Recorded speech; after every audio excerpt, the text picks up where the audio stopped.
皆さん、こんにちは。エマです。日本語ポッドキャストへようこそ。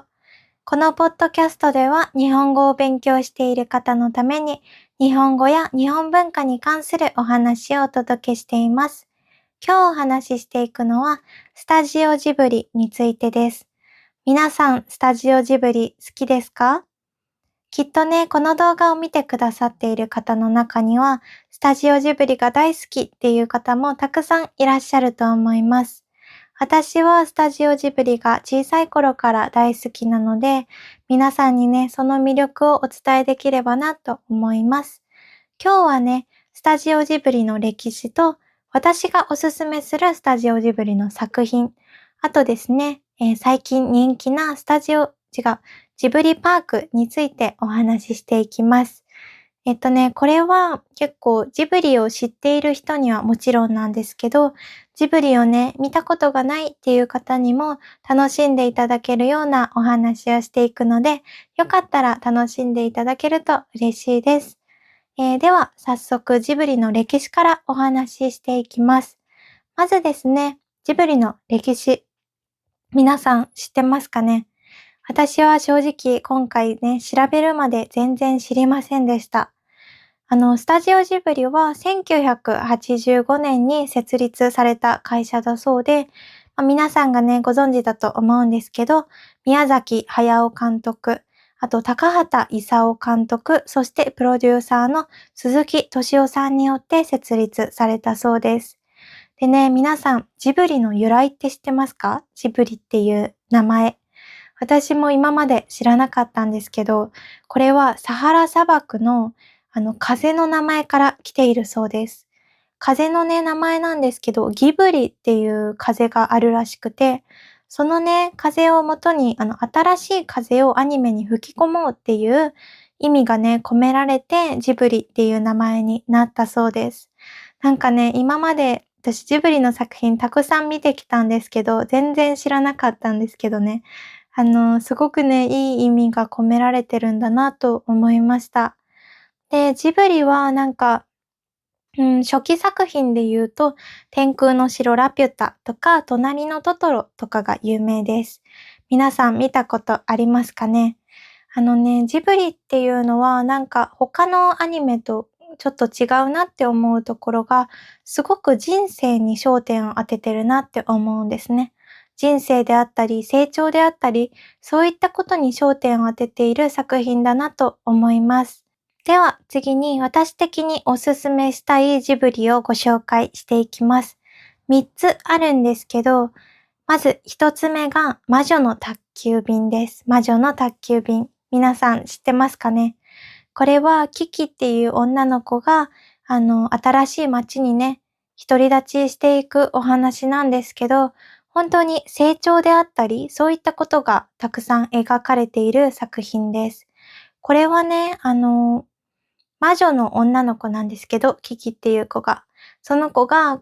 たくさんの困難、いろんな壁にぶつかるんですけど、その度に自分自身で考えて、なんて言うんだろうな、ぶつかって、どんどん成長していくお話です。やっぱり人生において壁ってたくさんあるじゃないですか。うまくいかなかったこととか、そういった難しいこととかたくさんあるんですけど、なんか危機を見ていると頑張ろうって思う気になれるんですよね。頑張ろう。なんか私ならまだできるというか、そういった考えにしてくれるのがこの作品です。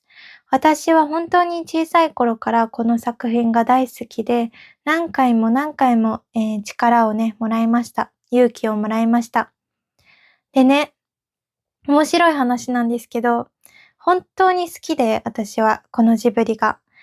しかも小さい頃って何でも信じるじゃないですか。なので私はその危機を見て、私も空を飛べるって信じちゃったんですよね。ほうきにまたがったらいつか飛べるんじゃないかと、練習したら飛べるんじゃないかって思って、本当に一時期ね、ちょっと練習してたんですよ。お庭で。で、なんか、まあ飛べないわけなんですよね。もちろん私は魔女じゃないので、ただのね、人間なので飛べないんですけど、やっぱり小さい頃って本当に怖くて、何でも信じてしまうので、私、自分の家のね、2階から、こう飛ぼうとしたんですよ、ほうきにまたがって。今思ったらやばいじゃないですか。飛ばなかったんだけど、結局、多分自分自身でどこかで気づいたんでしょうね。私は魔女じゃないと気づいて飛ばなかったんですけど、本当にもし飛んでいたらと思うと怖いですね。大惨事になっていたと思います。でもね、それくらい私は魔女の宅急便が大好きで、あの、キキがね、空を飛んでいく、ほうきでまたがって飛んでいくシーンとかが本当に好きで、なのでね、そういったキキにね、ちょっと魅力を感じてましたね。本当に魅力的でした。小さい頃の私のなりたい人だったんですよね。で、次にご紹介していくのは2つ目、千と千尋の神隠しです。千と千尋の神隠し。これはね、結構世界的にすごく有名な作品だと思うんですけど、皆さん見たことありますか？本当にね、この作品も良くて、すっごい魅力的で、こ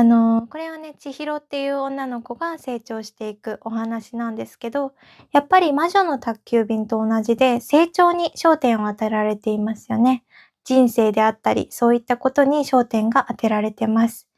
これもね、千尋が、不思議な生き物たちがいる、世界に迷い込んでしまうお話なんですけど、そこでね、やっぱり困難にぶつかるわけですね。壁がたくさんあって、でも乗り越えていかなきゃいけない。そういった時に、千尋が本当に周りの方に助けられたり、自分自身で努力して頑張っていく姿を見ていると、これもね、私も頑張ろうって思ったり、努力しようとか、勇気をもらえる作品ですね。このね、勇気をもらえるっていうのがジブリ作品の一つの大きな魅力だと思います。で、次にご紹介するのが、3つ目の思い出のマーニーです。これはね、そんなに今紹介した2つ、魔女の宅急便と千と千尋の神隠しに比べると、そこまですごく有名っていうわけじゃないかもしれないんですけど、私的にはすごくおすすめの作品です。これはアンナっていう女の子が、体調を崩してしまって、親戚の家で過ごすときに、不思議な女の子、マーニーに出会う、友情物語なんですけど、二人の友情であったり、この二人の間にね、ある、謎があるんですけど、それがどんどん解き明かされていくお話です。本当にね、この作品は切ないんですね。ただ面白い、ただジブリの世界に浸れるっていうだけじゃなくて、本当に切ないんですね。もうめっちゃ泣きました。感動しちゃって。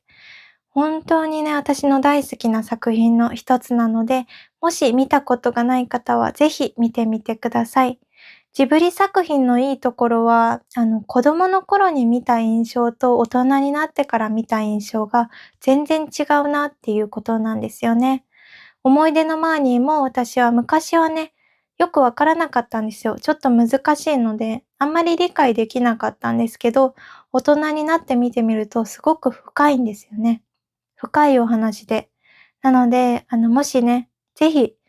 昔見たことがあるよっていう方も、またね、もう一度見てほしい作品だなと思います。で、今ですね、お話ししたように、本当にジブリっていうのは子供の頃と大人の頃の印象がガラッと変わります。多分、その子供の頃って私たちも考え方が幼いじゃないですか。ただ面白い、キキかわいい、マーニーかわいいとかそういう気持ちで見てたんですけど、やっぱり大人になるまでに私たちっていろいろな経験をして、たくさん成長して、なので、この大人になってから見ると、そういった、キキとかが成長しようとか、頑張っている姿を見ると応援したくもなりますし、私ももっと頑張ろうとか、なんて言うんだろう、人生について本当に考えさせてくれる作品なんですね。なので、もしね、まだジブリ見たことないっていう方にも、皆さんがね、気になるもの、何か何でもね、最初は、なんて言うんだろう、皆さんの好きなものをね、見るのが一番だと思うので、本当に気になったものを一度見てみてほしいです。で、私がおすすめするのは、やっぱりさっき言った3つなので、まずね、何見たらいいかわからないっていう方は、この3つからぜひ見てみてくれると嬉しいです。他にもね、たくさん魅力的な作品はあるので、よかったらね、そういったこともぜひ見てみてください。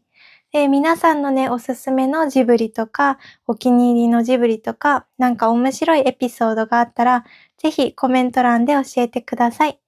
で、次に3つ目にご紹介していくのが、ジブリパークについてです。ジブリパークは2022年にできたテーマパークなんですけど、皆さん行ったことがある方いらっしゃいますか？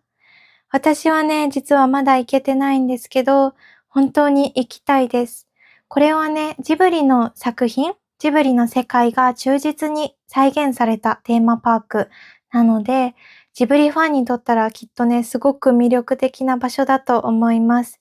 本当に私もね、調べていると、魔女の宅急便であったり、千と千尋の神隠しであったり、そういったものがね、忠実に再現されていそうだったので、本当に行きたいです。もしね、興味がある方は一度調べてもらえると嬉しいなと思います。なんか美味しそうなご飯とかもあったので、食べるものがね、好きな方も楽しんでもらえると思います。なんかね、エリアが5個くらいあるみたいな感じで書いてたので、皆さんね、一つはきっと好きな作品のものがあると思います。今日はね、こんな感じでジブリについてお話ししたんですけど、どうでしたでしょうか？楽しんでいただけましたか？ジブリっていうのは今日のね、動画でお話しした通り、本当に魅力的なものばかりで、たくさんの作品があります。なんかね、日本の文化ってたくさんあるんですけど、漫画とかアニメとか、もちろんね、そういう音楽とか、いろいろあるんですけど、もうね、ジブリっていうもう文化だと思います。私は本当にジブリっていうのは、日本にとってすごく大切なものの一つだと思うので、もしね、皆さんジブリに少しでも興味がある方は一度見てみてくれると嬉しいです。きっとね、一度踏み入れてしまうともう抜け出せないくらい、ジブリの魅力にどっぷり浸かってしまうと思うんですけど、よかったらね、はい、楽しんでください。そしてね、皆さんどんな日本文化について知りたいかとかもコメントでいただけたら順番に作っていきたいなと思うので、よかったら何でもコメントしてください。では、今日もありがとうございました。今日の動画もいいなと思ってくれた方は、高評価、コメント、チャンネル登録もよろしくお願いします。では、また次回のポッドキャストでお会いしましょう。じゃあね。